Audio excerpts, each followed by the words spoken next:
Okay, folks, this is a Mike's Instant Movie Review. I'm going to talk about two films that I recently saw. I believe one was on Netflix, the Jerry Seinfeld, somewhat controversial Unfrosted, and that spurred me to go watch a movie that I had never seen before, but I remember the reviews were kind of similar to Unfrosted, and it was the Farrelly brothers, which I have various thoughts on those guys. The Farrelly brothers, Peter and Bobby, movie 43 with a star-studded cast. So first off, I'll start with the movie I saw first. And this, I've been on a Seinfeld kick. I've discovered, I was always a fan of Seinfeld. I was not a fanatic. I didn't have all the shows memorized, but I knew the basic premise. I used to like Jerry Seinfeld when he was just a stand-up comedian doing David Letterman. So, I'm pretty hardcore when it comes to Jerry Seinfeld. But do I have every Seinfeld episode memorized? No. But I did work my way through Veep. I watched all of Veep. I watched all of Schitt's Creek. And I watched all of Curb Your Enthusiasm. So I got the Netflix going, which I didn't have for years. And I'm discovering quite nicely that on Netflix, the Seinfeld episodes do not have commercials. Even in the cheapo plan that I use, where you get quite a bit of commercials for your, $7 or $8 a month, whatever it is. But if you watch Seinfeld, it's basically 22 minutes of pure activity, and there's no commercial breaks with the Netflix on Seinfeld, or Seinfeld on Netflix. So I've been watching this, and then it just occurred to me, I'm enjoying this, but I kind of need a break from Seinfeld, like the show, but I'd still like to stay in the same ballpark of comedy. And it just occurred to me, I'm not sure why, I think I was just scanning through, and I saw the Unfrosted thing popped up, and I remembered that maybe 2 or 3 or 4 years ago in pandemic era, this movie came out that I believe Jerry Seinfeld starred and directed, and it was not well received. Like, it was kind of panned. And I remember Jerry kind of going on the apology tour on talk shows, and they're trying to talk him through this thing, and everyone just kind of shat a stack on his movie. And I said, well, let me watch it. Because one thing I share in common with Jerry Seinfeld is a love of breakfast cereal. I'm not particularly eating any now. For about the last year, I've had a bowl, not even a bowl, but like a fucking plastic tub of Cheerios, like old school Cheerios. And then I saw something on somewhere that Cheerios were bad for you. So I'm like, oh God. So don't give me a fucking YouTube, false media. I read the article, okay? So here I am. I haven't eaten a bowl of cereal in quite some time, but I do like cereal. I've had a history of enjoying cereal, and I know that Jerry's Seinfeld's a cereal guy. So this movie Unfrosted is kind of his interpretation of events about the 1950s or 60s and the creation of the Pop-Tart. So the idea is that Kellogg's and Post, which are real cereal companies, are feuding like nip and tuck, tooth and nail for control of the cereal market, the breakfast cereal market in the 1960s. And then they basically, fight. There's over the new invention of the Pop-Tart. And you have Amy Schumer is kind of the queen bee on one company. And then you have Seinfeld working for the other company. And probably the movie peaks early on. Like in the first 10 minutes, you have Hugh Grant playing Tony the Tiger and doing commercials. And he comes up with the "they're great" line. And that was like the peak of the film, really. Hugh Grant is Tony the Tiger. And so this movie, I think this is the other thing you got to know about this movie. It's kind of star-studded. Like you have the Rice Krispie Treats guys are played from 3 guys from Saturday Night Live, like 3 of the modern assholes. There's all these little cameos. There's all these, like I said, Amy Schumer. I'm trying to remember more people, but just, Peter Dinklage, the station agent gentleman, Game of Thrones. Christian Slater, I must have blinked and missed him, but he's in this thing as like a milkman or some such thing.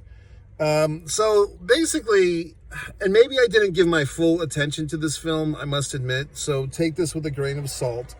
I was sitting there on my computer, and then I have a second computer monitor where I play something. That's typically where I play Seinfeld or Veep, because it's mostly conversational comedy where you don't have to look. With this movie, my fault, maybe I didn't give it my full attention. I was just kind of hoping that I could check in with it visually and just hear a good portion of the movie. Maybe I fucked myself or my enjoyment. So that's my, conceit.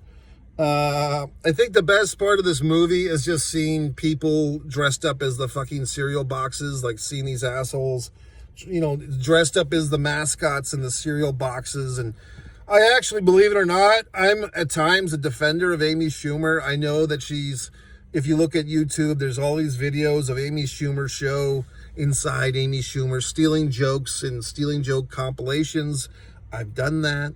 But I feel like her series, like when she makes a TV series, I've enjoyed them, not her skit comedy, but like her dramatic, like semi-serial comedic stuff. She's had Michael Rappaport play her father, for God's sakes.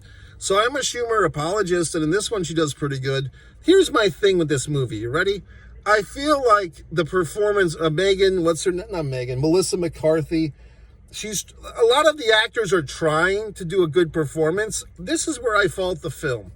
I feel like the direction, if it was Jerry Seinfeld directing or whoever directed, I don't feel it gave these actors much direction, because the tone, like the tone of the different actors and different characters feel all over the place. It doesn't feel cohesive, okay? So these are big terms I'm using, but basically it feels like everybody just got paid for 2 or 3 days work. All these big name actors flew in. They, read the lines on the plane or whatever the fuck they did to kind of half-ass a performance, and they're spotty, meaning that it's like, oh, that one did pretty good and that one didn't do so good. Like I said, Hugh Grant was very funny. Amy Schumer was very solid, I thought. But it just felt like some of the other performances were just kind of all over the place. The tone, if you would. And some of these terms, I guess you'd have to watch the movie to see what I'm talking about. But I'm not suggesting you see the movie because it's not very good. So I just feel like Jerry probably didn't want to direct his friends, i.e., he did not want to give them direction. He wanted to put them in a movie and call himself a director and just say, hey, this is going to be fun. Let's all get together and make this movie. And they funded it, or somebody, Netflix or producers. But the reality is it kind of comes out, like as fulfilling as a bowl of kids' breakfast cereal. So it's just not that good. And I think the movie started pretty strong, and I do like the premise. I feel like the execution here is what fell apart. And I'm not going to blame the actors. I'm going to blame the director. It felt like there was no table read. I've been in big-time movies, folks. Oddly enough, there's not always a table read. You like to have one. There's usually not rehearsals. I don't understand it. In theater plays, they have a ton of rehearsals. But in the movie world, where everything's captured forever, you don't do rehearsals. It makes no sense, but it does make sense because they don't want to pay the actors to do rehearsals. So overall, the movie kind of falls flat for me. And here's another thing about movie. I guess I was going to try to do this in 10 minutes, but now it's going to go to 20.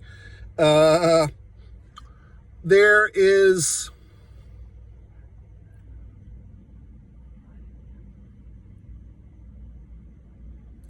a blooper reel at the end of the film, okay?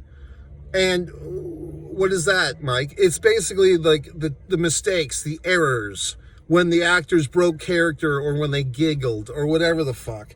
The bad takes of the movie, like, first of all, they end the movie with a song and dance, and that's always a cop-out. Like, when you end a movie, it might work every 10th time, but when you end the movie with the characters singing directly to camera, that's usually cheesy. That's usually like, we didn't really make a great movie, so here's a song.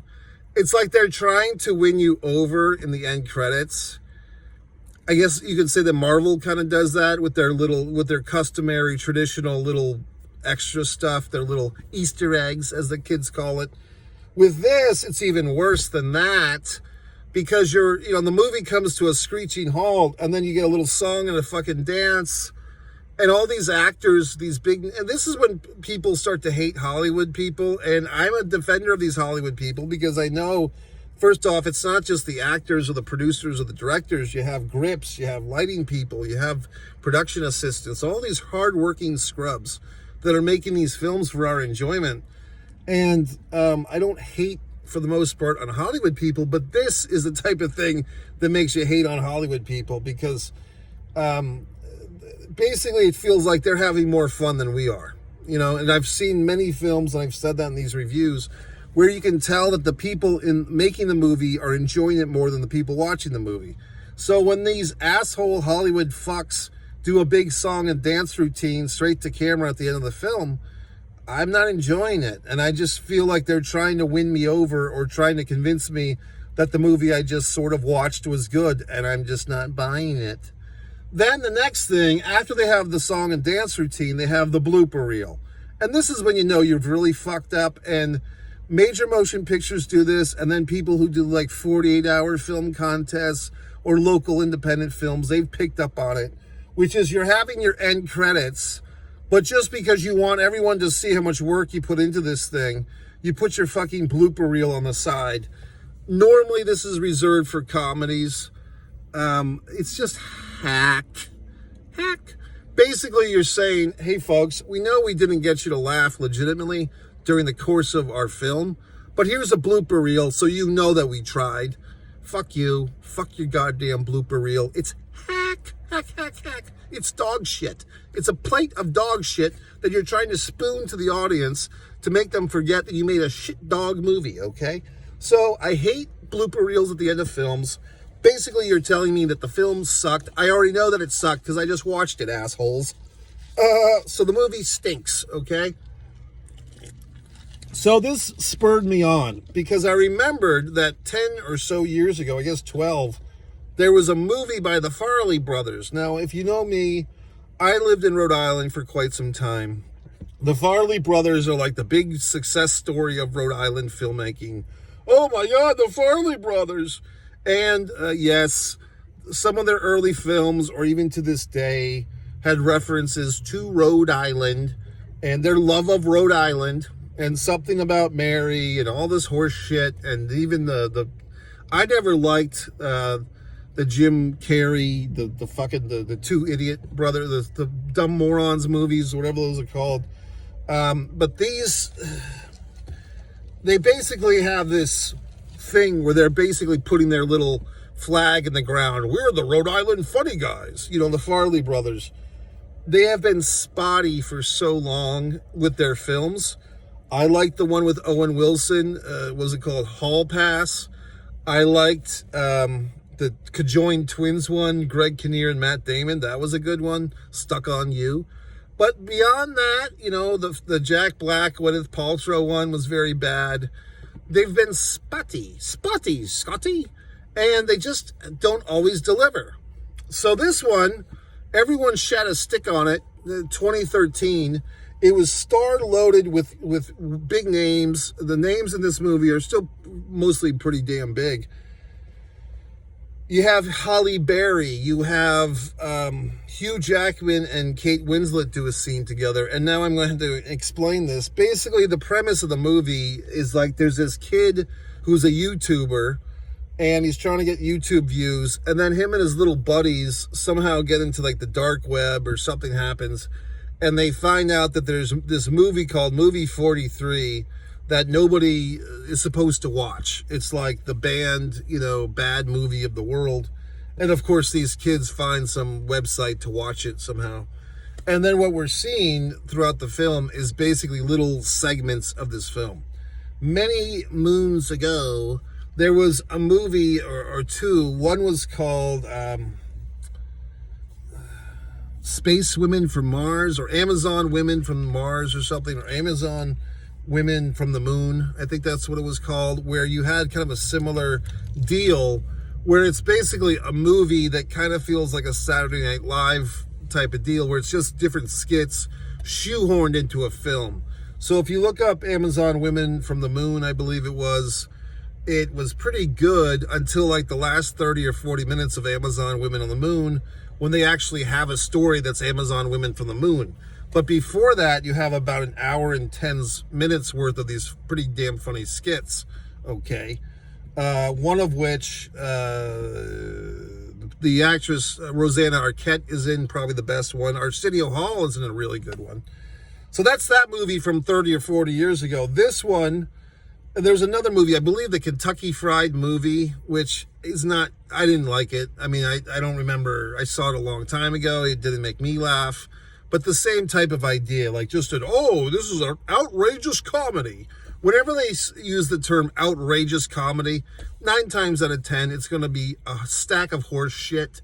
I mean, if you have to call your movie outrageous, it's not outrageous. It's just bad. So let's get into this movie 43. I believe the movie starts very strong comedically.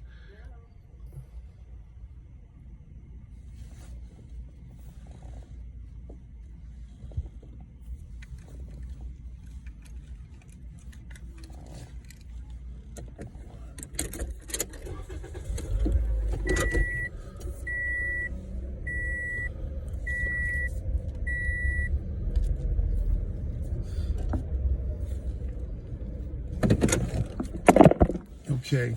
I was hearing voices. There was some type of person around me somewhere. I believe the movie starts off very strong. There is a scene where the character played by Kate Winslet is this woman, and she's getting basically matchmaked to go on a date with the sexiest bachelor in town, who's played by Hugh Jackman, okay? So Hugh Jackman in 2013 was probably at the peak of his career with Wolverine. He also played the politician Gary Hart around that time. Kate Winslet has had a great career ever since Titanic and all the wonderful things that she's done. I'm a big fan of Kate Winslet. So these two people you don't necessarily think about in comedy, but when you basically they go on this date, like they're being matched up somehow. Kate Winslet comes in, they go to this very nice restaurant. Everyone's treating Hugh Jackman like he's the prince of the world, and he's wearing this scarf, and when he removes his scarf, it's revealed that he's got testicles hanging from his gullet. Like he has a deformity where or a pair of testicles, we don't know if he's got another pair, but a pair of pretty graphic testicles are hanging from his neck. And first off, credit to the hair and makeup or the FX, the special effects, for doing a really beautiful job. As it sounds weird to say that, but they did an amazing job with the prosthetic testicles. Because, I mean, as absurd as it is, but look, people do have deformities, folks, and people do have facial differences, as they say. But, I mean, this was really a good job of these fucking testicles. They looked pretty big and pretty convincing, okay? So everyone's acting like this is just a normal Saturday night. Like the waiters are not, excited by this. Other people, friends of the Hugh Jackman character, jump into the movie and make a little bit of a scene. But Kate Winslet, like, she is the eyes of the audience. She can't believe it. Her character, I should say, that she's dating a man with testicles hanging from his neck. I thought it was good. Later on, like towards the end of the movie, I think the movie's kind of bookended by these date scenarios. Another good one, and I thought they were both good. Kind of the same ballpark or same flavor. The beautiful Holly Berry goes on a date with a gentleman. He's kind of a stuffy British guy. She's like, the sexy Halle Berry. And they basically have this thing where she kind of challenges him to play truth or dare because she's sick of having boring date conversations. So the guy is game and they play truth or dare, and they start upping the antes of the truth or dare game to the point where they're daring each other. She dares him to get a fucking penis tattooed on his cheek going into his mouth. He dares her to get like breasts, increased size. Like, it's funny because it's absurd. Like the game Truth or Dare, they're daring each other to do these painful, horrible things to each other. And as they're doing that, their romantic bond is getting bigger and bigger. So I thought it was quite funny. Just absurdist humor. And I'm trying to think what other skits and so forth, if there's any other skits that were of note. There was kind of a riff on sex dolls, iBabe, the iBabe as opposed to the iPhone, which kind of is a prophecy because that's kind of like Idiocracy, like that is kind of a thing now, where you have these virtual girlfriends and these sex dolls and so forth. But I'm not sure in 2013 how advanced that stuff was, but they're kind of there with the iBabe, and and I think there was definitely some other stuff. This was a funny one, but the Farley brothers do push the boundaries sometimes, because at times this was kind of an incestual humor. But basically, this couple is a homeschooling couple. They've homeschooled their son to the point where they're pretending to give him a facsimile of what it's like to be a high school kid. So they act out scenarios where they're like high school bullies or a high school girl coming on to the kid, but it's actually his mother. So pretty, like I said, the Farleys can get away with that at times where other people may not, because they've been doing it for so long. So they're kind of grandfathered in to the whole, gross out humor or whatever you want to call it. But I thought, surprisingly, the difference, I think, between here's the deal. I actually thought movie 43 was pretty good.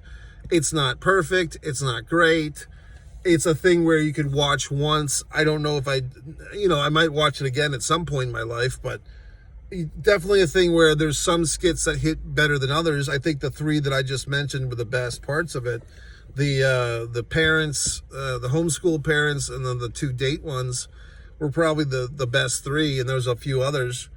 The stuff with the YouTube kid, like the cutaways, that wasn't terribly great or anything. But I think the difference between why movie 43, which is a similar deal, let's shoehorn in Hugh Jackman, here's Kate Winslet, here's Halle Berry, here's this one, here's that one. Why this movie works and Unfrosted does not is probably with this one, with movie 43, they are basically, it's like we're just doing our own version of Saturday Night Live. And if you don't like this particular skit, this 20-minute skit or this 10-minute skit, wait 10 minutes, 20 minutes, it'll be over and we'll go on to something else. So if you didn't like the testicles one, if you didn't like the parents one, you just kind of wait. It'll be over soon enough and you move on to the next one. With Unfrosted, you're kind of given this, premise about the fucking cereal industry, and you just have to stick with it the whole time. And so as you're adding upon adding of people in cereal boxes and, cereal puns and horse shit, then it just kind of, you lose interest before the movie ends. So I thought movie 43, I thought it was pretty good. I don't quite understand why everyone hated it so much. I think, maybe just the Farley brothers comedy by 2013 had lost favor with everyone. Here's my routine in Rhode Island. This is why I'm somewhat resentful towards the Farley brothers, because I'm a fan of their work. Not all of them, but I'd say 60% of their stuff I enjoy. And Kingpin, Kingpin. So this is what I, would say. Everyone, because I'm an actor, I've done some acting, I've written some scripts. I'm quite talented, as you know. And, in Rhode Island, I was there for so long, and people would always say, "Oh, the Farley brothers are such great guys. I went to high school with them. I used to ice skate with them on the weekends. We were on the same hockey team." And I'll say something to these people who take great pride in letting you know how wonderful the Farley brothers are and how close they are to that person. And I'll say, like, "Oh, great. Well, hey, why don't you get them my acting reel, or maybe you can introduce me to them." And then suddenly this asshole who claims to have the inside track of the Farley brothers family, suddenly they don't have any fucking clue how to reach them. And, all these assholes that say that they're best friends with the Farley brothers never seem to be in contact with them anymore, or never seem to have any way of reaching them. Now, you might be saying, well, that's just typical. I know.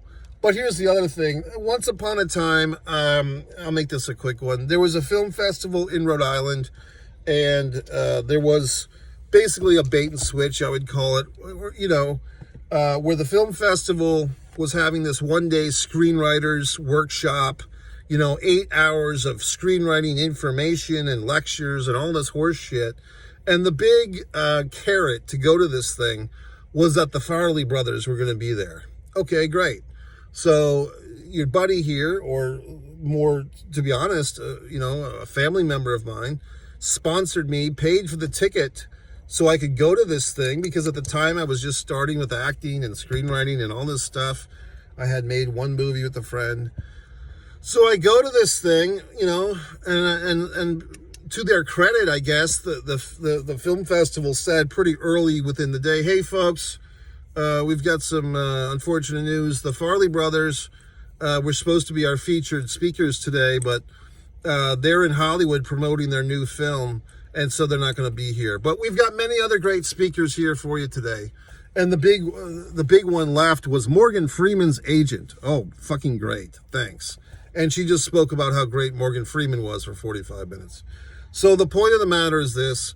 All this hype, all this hyperbole, all this promise, $100 in the goddamn toilet, because supposedly the Farley brothers were going to come, and your buddy here, Mike Messier, could have gotten them a headshot, or they could have just seen how funny I am and given me work for the next 20 years.